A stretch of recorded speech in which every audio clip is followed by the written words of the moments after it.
আসসালামু আলাইকুম ওয়া রাহমাতুল্লাহি ওয়া বারাকাতুহু। হ্যালো এভরিওয়ান, তোমরা কেমন আছো? আমি মরিয়ম। আজকে আমার নিজের কণ্ঠে ভয়েস দিতে আসলাম, কারণ হচ্ছে সংযুক্ত আরব ইমারাতে প্রচুর ঝড় বৃষ্টি হচ্ছে। তো বৃষ্টির পানি দেখেন মনে হচ্ছে যে বন্যা হচ্ছে, তাই না? কিন্তু বন্যা হচ্ছে না। এটা পাহাড়ি এলাকা, এই জায়গাটার নাম হয়েছে অদিরগড়। তো আমি থাকি হচ্ছে আজমান। আজমান এরকম দৃশ্য নেই, তবে শারজা দিয়ে রাস্তাঘাটে প্রচুর পানি হয়েছে।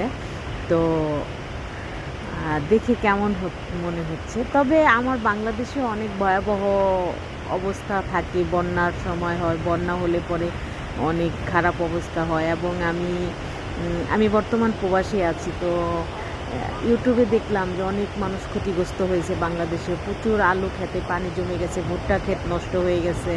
তো আল্লাহ রহমত করুক, দোয়া রইল। কিন্তু এদেশে এত ক্ষতি না, তবে বৃষ্টিতে এরভাবে পানি হচ্ছে, ধার ছুটে যাচ্ছে, যে নদীর ধার বোধ হয়ে যাচ্ছে, এরকম দেখা যাচ্ছে। তো সবাই ভালো থাকবেন, সুস্থ থাকবেন। আল্লাহ হাফেজ, আসসালামু আলাইকুম। আমি এখন কথা বলছি, এখনও বৃষ্টি।